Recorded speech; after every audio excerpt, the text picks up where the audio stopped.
হাসির রাজা, জ্ঞানের রাজা, রসিক রাজা।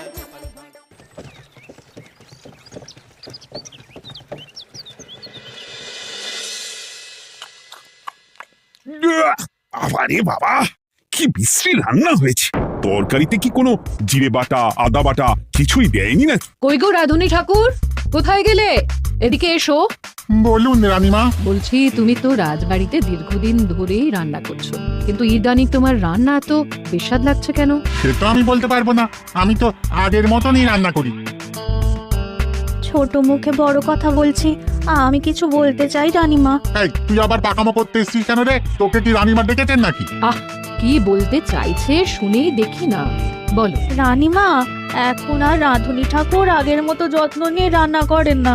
রান্নাঘরে পড়ে পড়ে ঘুমোয় আর তাড়াহুড়ো করে কোনো রকমে রান্না করে দেন। একদম বাজে কথা বলবি না। বাজে কথা না রানীমা, শিলনোড়ায় বাটতে ওনার কষ্ট হবে বলে আজকাল রাধুনী ঠাকুর শুধু জিরে ফোড়ন দিয়ে রান্না করেন। এত বেতন দিয়ে তোমাকে রাখা হয় কি এই ফাঁকিবাজির জন্য? কি মানে ভুল হয়ে গেছে। এর যদি এই ভুল করার ইচ্ছে হয় তাহলে তল্পি তল্পা গুটিয়ে বাড়ি গিয়ে ভুল করো, মনে থাকবে? মনে থাকবে মহারাজ। কি হচ্ছে বলো তো রানী?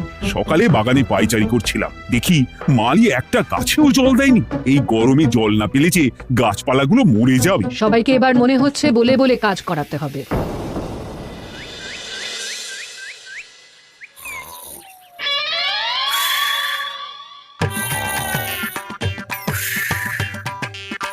কি গো, কদিন ধরে তো তুমি শুধু খাচ্ছ আর ঘুমোচ্ছ। বাজার দোকান কিছুই নেই গো, রাজসভাতেও যাও না। কি যে করি। কি গো দিদা, দাদু আজও ঘুমোচ্ছে? কি বলবো বলতো? আমরা কিছু একটা ব্যবস্থা করছি, দাঁড়াও।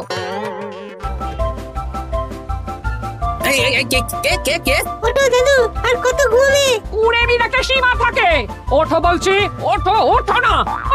আমি বুঝতে পারছি বাড়ির কাজ, বাজার দোকান এসব না করার জন্য তুমি পড়ে পড়ে ঘুমোচ্ছ। দাদু কাজে ফাঁকি দিচ্ছে দিদা। দে পুটি, আরে সরসরি দে, দে।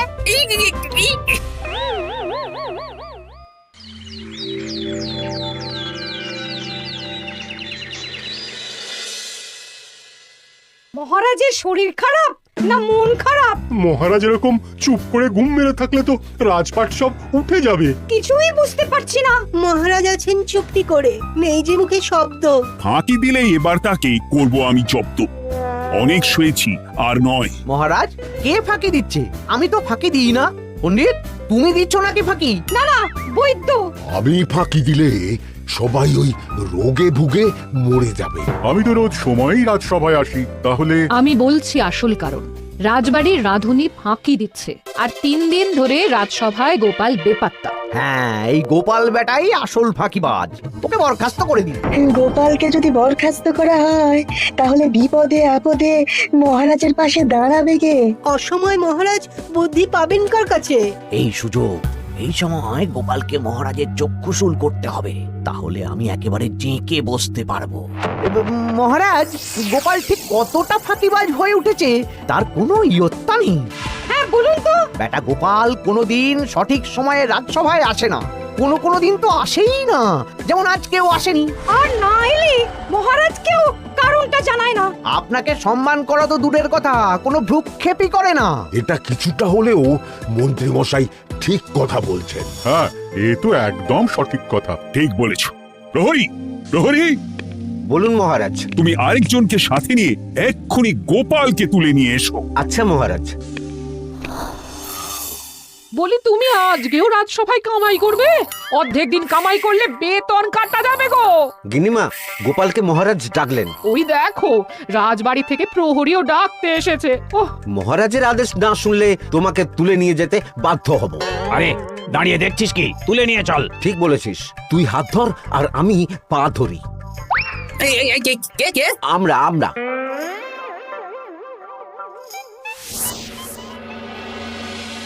এসব কি গোপাল? তুমি বাড়িতে আছো, ঘুমোচ্ছ, অথচ রাজসভায় আসছো না। কি ব্যাপার? আগে মহারাজ, মস্তিষ্ককে বিশ্রাম দিয়ে বুদ্ধি বাড়াচ্ছিলাম। অনেক ব্যবহার হয়েছে তো, তাই একটু বিশ্রাম দরকার আর কি। আমার পুরো রাজসভাটাই ফাঁকিবাজ।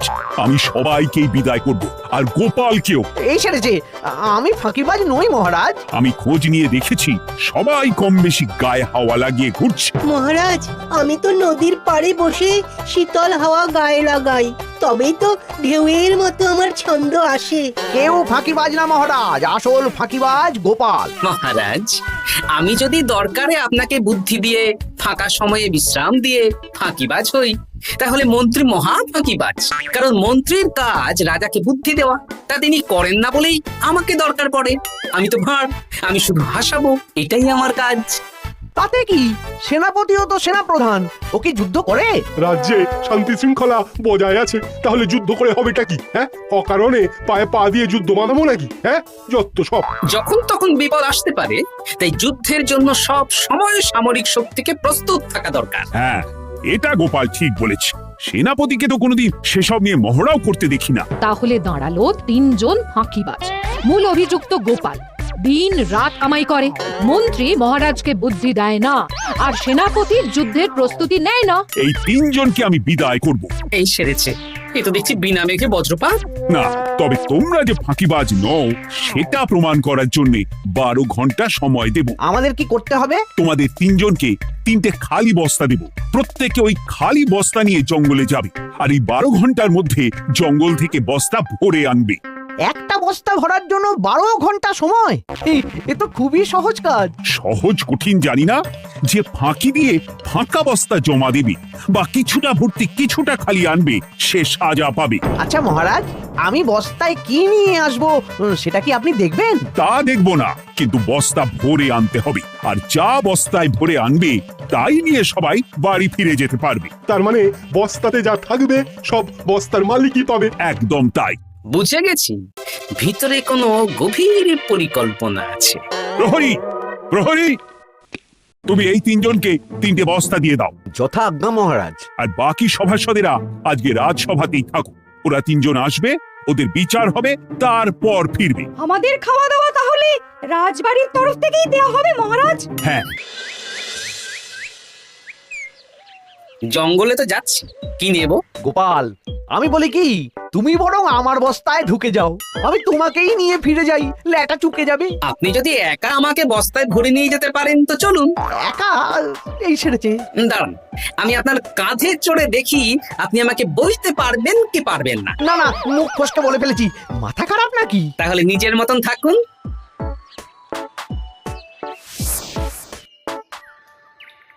এমন কি বা আছে এই জঙ্গলে? আমার কাজে লাগার মতন তো কিছুই দেখতে পাচ্ছি না। ওই তো ওই দিকটা একটু ছায়া আছে বেশ, ওই গাছের নিচে গিয়ে বিশ্রাম নি। সেনাপতি, অত চিন্তা ভাবনা করার কিছুই নেই। মহারাজ তো আর দেখবেন না আমরা বস্তায় কি ভরে নিয়ে যাব। 12 ঘন্টা অনেক সময়, এখন বিশ্রাম নাও। আপনার ইঁদুরের পেট, আপনি বিশ্রাম নিন। দেখি জঙ্গলে থেকে কিছু ফল পেড়ে আগে খাই, তারপর না হয় ওই বস্তাটা ওই ফলমূলের খোসা আর মাটিতে পড়ে থাকা পাতা দিয়ে ভরিয়ে মহারাজের কাছে নিয়ে যাব। হ্যাঁ, বস্তা যখন বাড়ি নিয়েই যেতে পারবো, তাহলে বনের সব থেকে ভালো ভালো ফলগুলো আগে ভরে নি। গিন্নিকে এবার বলবো, বাজার আনি না তো কি হয়েছে, দেখো কত ফল এনেছি। যাই, এর থেকে কিছু মহারাজকে ভেট দেব, মহারাজ বেশ খুশি হবেন।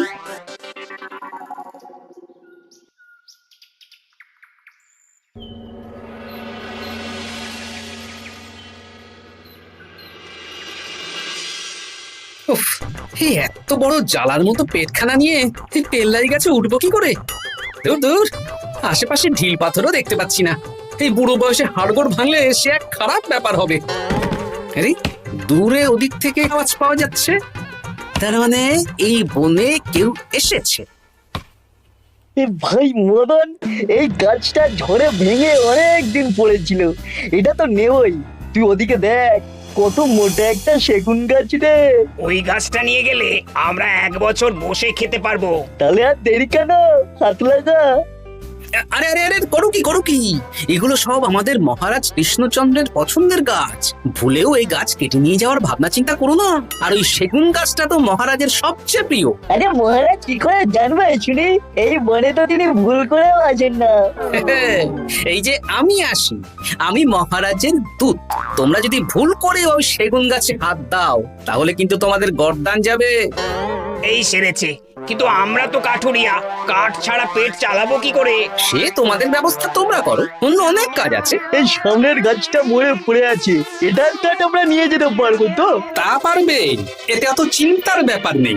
গোপাল আছে যখন, তখন এই রাজ্যের কেউ মুশকিলে থাকবেই না। শুধু তোমাদের একটা কাজ করতে হবে। কি কাজ? এই নাও বস্তা। আমার জন্য এই জঙ্গল থেকে টাটকা বিভিন্ন ফল পেড়ে এই বস্তা ভরে দাও, তাহলে মহারাজকে আর তোমাদের কথা বলবো না, বুঝলে? আর তোমাদের যাতে রাজবাড়িতে কোনো কাজ হয় সেই নিয়ে মহারাজের কাছে সুপারিশ করো, কেমন? বেশ বেশ, তুমি তাহলে এখন এখানে বিশ্রাম করো, আমরা তোমার বস্তা ভরে ফল নিয়ে আসছি। ঠিক আছে, আমি তোমাদের কুঠার পাহারা দিচ্ছি, তোমরা ভালো তরতাজা ফল বস্তায় ভরে নিয়ে এসো।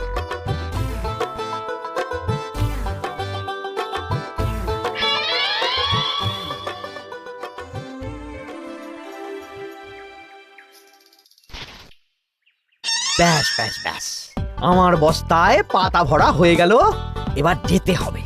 আমারও বস্তা ভরা হয়ে গেছে মন্ত্রী মশাই। হ্যাঁ, কটা ফল খেলাম আর কটা ভরে নিলাম, আর বাকি জঙ্গলের পাতা ভরে ফেলেছি। হ্যাঁ, আবার কি কি ভরেছি আর কি ভরেনি সেসব তো মহারাজ আর দেখতে যাবেন না। তাহলে আর দেরি কেন? চলুন হাঁটি হাঁটি পা পা করে এগিয়ে যাই। গোপালকে তো দেখতে পাচ্ছি না। ও বেটা যা কুঁড়ে, হয়তো এখানে এসেও ঘুমিয়ে পড়েছে। আবার কালকে সকালবেলা উঠবে।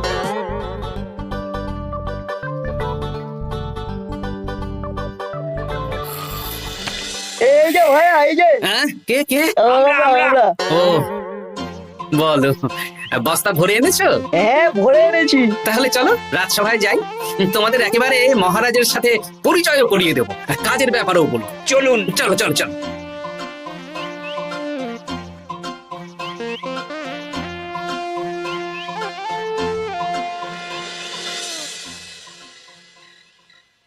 দেখা যাক মন্ত্রী সেনাপতি গোপাল কখন বস্তা ভরে আনে। এই তো চলে এসেছি, বিশ্রাম নিলাম, বস্তাও ভরে ফেললাম।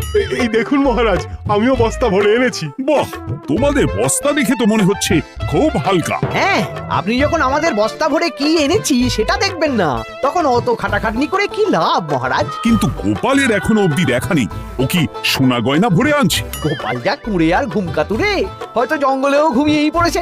মহারাজ, আপনি একটা কাজ করুন, আমাকে আর মন্ত্রী মশাইকে যুগ্মভাবে বিজয়ী ঘোষণা করে দিন, ব্যাস। এত তাড়া কিসের? বাবা বাবা বাবা, তোমরা তিনজনেই বস্তা ভরে এনেছো, আমি খুব খুশি। আমার কথা শুনে কাজ করেছো, তোমরা তিনজনেই বিজয়ী। এবার বাড়ি যাও, যাও। গোপাল কি করে বিজয়ী হয় মহারাজ? এই বস্তা ভরে নিয়ে আসাতেও তো ওর ফাঁকিবাজি ধরা পড়ছে। কিসের ফাঁকিবাজি? এই যে দুটো লোক তোমার হয়ে বস্তা বয়ে আনলো, সে তো মহারাজ সহ আমরা সবাই দেখতেই পেলাম। তা তো ঠিক, গোপাল নিজে হাতে বস্তা ভরে আনেনি। মহারাজ বস্তা ভরে আনতে বলেছেন, আমি এনেছি, এখানেই কথা শেষ। আমি কাকে দিয়ে বস্তা ভরালাম, কে আমাকে সাহায্য করলো, সেসব তো কোনো শর্ত আরোপ করা ছিল না। কিন্তু পরীক্ষাটা তো কে ফাঁকিবাজ সেটা প্রমাণ করার পরীক্ষা। এখানে তো তুমি ফাঁকি দিলে গোপাল। এটাও ঠিক কথা, তাহলে গোপালের শাস্তি পাওয়া উচিত। মহারাজ, আপনার শর্ত ছিল সেই ফাঁকিবাজ বলে প্রমাণিত হবে যে বস্তা খালি আনবে। এইখানে আপনি একটা ছোট্ট ভুল করেছেন মহারাজ, বস্তায় কি আছে সেটা দেখবেন না আগেই বলে দিয়েছেন। তা তো বলেছি। আপনি নিশ্চয় জানেন পাঠশালায় কিছু ছাত্রছাত্রী থাকে যারা পড়ার বইয়ে মুখ গুজে বসে থাকলেও পড়ায় তাদের মন থাকে না, মাথাতেও পড়া ঢোকে না, তাই সেই পড়া তাদের কোনো কাজে লাগে না। কি পণ্ডিত মশাই, এদেরকেই তো বলে ফাঁকিবাজ। বিলক্ষণ, এরাই ফাঁকিবাজ। ধন্যবাদ। তেমনি আমি যদি বলি সেনাপতি আর মন্ত্রী মশাই ওই ফাঁকিবাজদের মতনই ফাঁকি দিয়ে বস্তা ভরেছে, তাই ওদের বস্তা এত হালকা। সে তো আমি বুঝতেই পারছি। কিন্তু আমার বস্তায় যা জিনিস ভরে এনেছি তা একার পক্ষে সংগ্রহ করা মুশকিল ছিল, তাই আমি দুজনের সহযোগিতা নিয়েছি। মহারাজ, আপনি কি বস্তা খুলে দেখবেন নাকি? না না, আমি খুলে দেখলে আমার কথার খেলাপ হবে। এবার তো দেখছি আবার তিনজনের পরীক্ষা নিতে হবে। হ্যাঁ, নইলে প্রকৃত ফাঁকিবাজ কে সেটা প্রমাণ হবে না। কিন্তু ফাঁকিবাজ ধরার উপায় কি?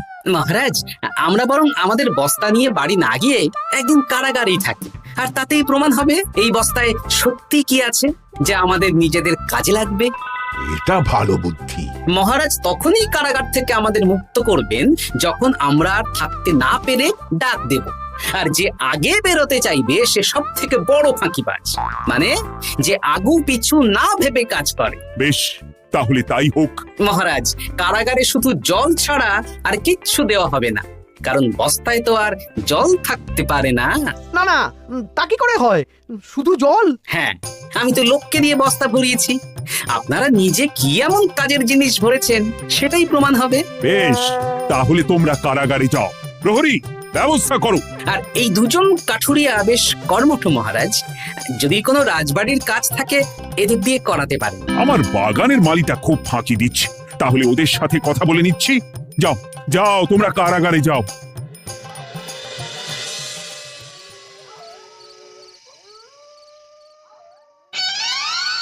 ওরে বাবা রে, কি খিদে খিদে পাচ্ছে রে। দেখি বস্তায় কি আছে দেখি।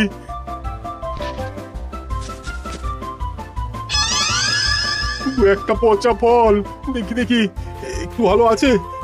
এটা একটু ভালো আছে, এটাই খাই, এটাই খাই।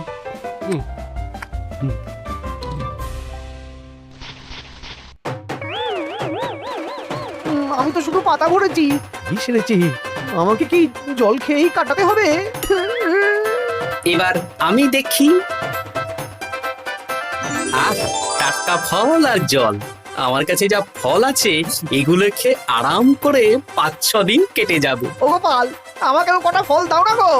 ও গোপাল, আপনি এখান থেকে উঠুন, অন্য বাগানে ফুল হয়ে ফুটুন। ফল খাবেন, এখন কর্মফল ভোগ করুন। ওরে বাবা, জল খেয়ে আর কতক্ষণ কাটাবো?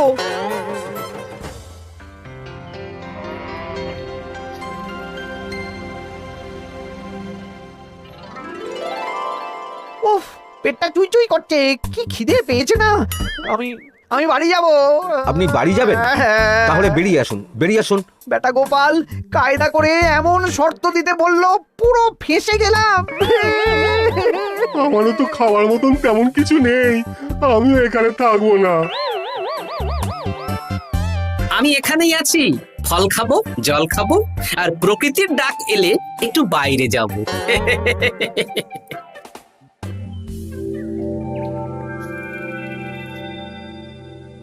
কি তোমরা কারাগারে এক রাতের বেশি তো থাকতেই পারলে না? কি আর করব বলুন মহারাজ, আমরা তো আর গোপালের মতন বস্তা ভরে টাটকা ফল নিয়ে আসিনি। বেটা গোপাল আমাদের দেখিয়ে দেখিয়ে ফল খাচ্ছিল, ওতে আমাদের খিদে আরো বেড়ে যাচ্ছিল। তাহলে এরা দুজনে তো হার মেনে নিল। গোপাল কি করছে? গোপাল খাচ্ছে আর ঘুমোচ্ছে। ওকেও নিয়ে এসো। আচ্ছা মহারাজ। একই মহারাজ, আমার তো এখনো বাইরে আসার ইচ্ছে হয়নি। কি আর করা যাবে, ওরা হার মেনে নিয়েছে, তার মানে তুমি জয়ী হয়ে গেলে গোপাল। আমার বস্তায় ভরে অনেক ফল এনেছিলাম, এখনো অনেক আছে।